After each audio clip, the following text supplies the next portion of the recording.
Ever since I left Google a few months ago, I wanted to do two projects, which I couldn't do when I was still employed at Google. I could do them, but I didn't have the balls to do them. Yeah, the first project is what this whole video is about, and it's basically me trying to implement a full game in Flutter in 10 minutes. And I mean, like, not 10 minutes of edited video, but 10 minutes straight from start to finish without using any editing, without using any pre-existing code or anything like that. Just from like the counter app to a finished game in 10 minutes. So it's probably going to fail, but anyway, I'll try it. So I guess I can start. Let me start the timer and go. Hey, this is me from the future. I realized that I couldn't actually talk while also building this game. So instead I deferred to my future self to do the talking and the explaining, and so that's what I'm doing here. All right. So far I just replaced everything under the scaffold of this app, which is the usual app, with a row, and in it there's an aspect ratio of 1, which just makes sure that this will be a square, right? And in it there's a grid view. So I'm still not telling you what this game is about, but it has a grid. It has a grid of 9 fields by 3, so 3 by 3. And see, I have trouble actually writing code here, like actually writing characters, which doesn't bode well for the whole experiment. Okay, so I have something there I just saved, and therefore there was a hot reload, and so you can see over there on the left or right bottom corner that I have some kind of grid there. And next to the aspect ratio, next to the square, I have a column, which is basically my status part of the game, which just says, right now it just says your move. And then there's a button, which again, I have trouble actually editing stuff apparently, and it just says restart, right? So it doesn't do anything yet. Also, I don't want everything pressed so hard to the top of the page, so a little bit of nicety is to put the main axis alignment to space around, which makes a little more move to each item in that list, and also adding putting everything into center. In this I will not do a lot of visual stuff, of course. I have only 10 minutes, but still it's nice. Cool. I have created the state of the game now, which is a list of 9 zeros at the start, but it's going to always be a list of 9 numbers. Now, ideally, if I were doing an actual game on a grid, I would of course want to have a two-dimensional list or array or something like this. But in this case, I'm realizing, of course, that I don't have the time to do this, and I can easily basically hard code everything there. So now I can actually check, and you can see that I'm showing nothing when the tile says 0. I am showing X when it's 1 and O when it's 2. I think you can guess what I'm going with. And now I'm allowing to the player to actually interact with the game by adding an inkwell that says tiles equals 1, tiles I equals 1. And now I tried it, and it shows that yes, it works. The player can actually add axis on this. And so now we're going to like program the AI. The AI is basically the major problem of this game, because we already have the UI. It's terrible, it looks bad, but it's there. So the AI first needs to wait for some duration, and this is completely just for the feel of it. If your AI responds too early, it doesn't look like an AI. It looks fake. So you have to, and this is actually true. Like even if in normal games, you can trust me. I'm a game developer in part, and like some games could work much faster, but they still give that little amount of time so that it looks more like you're playing against an opponent instead of playing against the computer that could immediately respond, right?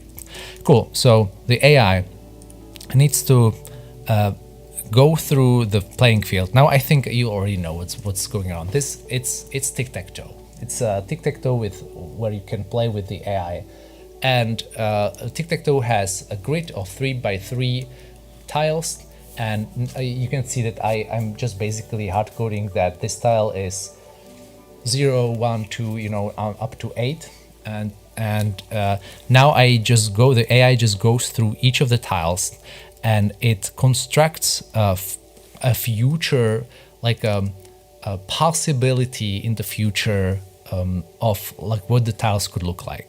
So this one line on line 137 is basically says copy all the current state of the world into tiles, into the variable future, and also change the tile on tile I, change it to 2, which means the opponent, the AI's tile. And if this is winning, we haven't implemented is winning yet, but if this is a winning future, then assign I to winning, which means we know now that this particular number is the winning number, and we should probably take it, or tile. And also try to figure out if this again change the future to if this was taken by the player, and if it was taken by the player and the player would win, then assign this to blocking, which means like we should probably block this the player from playing this one. Cool. All right, so and then we check, is winning not null? If not, then that's our move. If not, then if yes, if it's null, then try blocking, and if not, then try normal. And if we have a move to play, then play it. Cool. So now we go with we need to implement winning actually. So for that, we basically just need to check for 1, 2, 3, 4, 8 different possibilities, right? So the fact that who is winning can be either that. For example, I have a problem here that I will fix in a second. But if tiles 0 is who, which is either 1 or 2, is either player or the AI.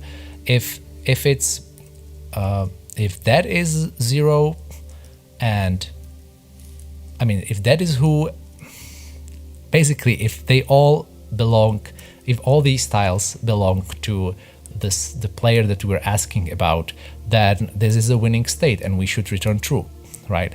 And now I'm basically going and listing all the possible ways that a player or the AI could win. So the first one is we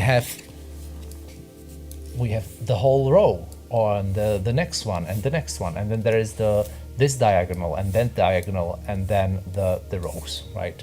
So that's the 8 different ways. And I have to use my brain now, and my past self needs to use his brain to figure out which numbers should go here.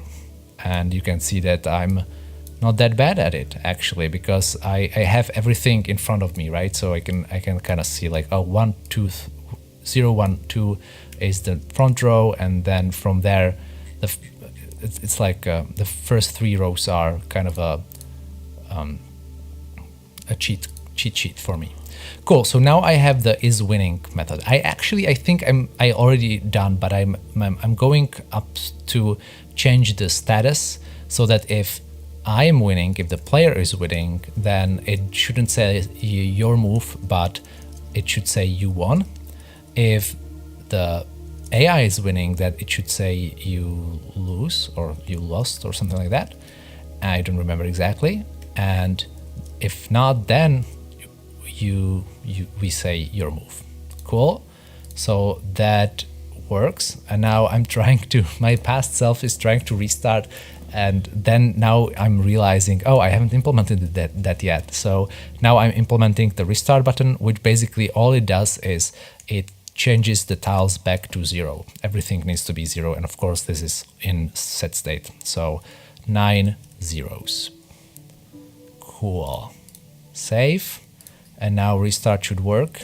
And now I can change things. Yeah. And you can see that I was blocked by the AI. I'm done now. I don't know it yet. My past self doesn't know it yet, but I'm done and everything works as I would expect. I'm just testing now. So cool. Now I'm trying to win. I'm trying to find out if I can win, and you can see me losing.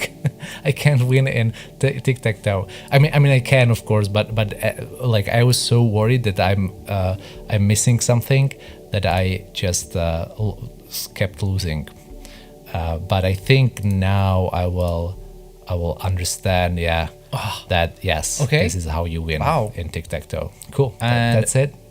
I think I finished before 10 minutes. I just stopped it at 10:29:48, but I'm pretty sure I was finished before. So I call it a success.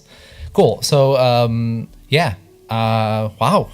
I'm pretty happy. I mean, the code, of course, is terrible and just terrible. But you know, what do you expect for 10 minutes, right? Wow. All right. And it works. It has a restart button. It even wins the AI. So pretty cool. If you're interested in some of the shortcuts that I used while I was working on this, you should check out my course. I just published a course on Udemy about Android Studio shortcuts, so you could check it out. And if you want to know what the other project is, I'll tell you. It's the other project that I didn't have the balls to do when I was at Google is trying to build a full operating system in Flutter. I know, yes, but it's less ridiculous than you think. Anyway, have fun and see you around.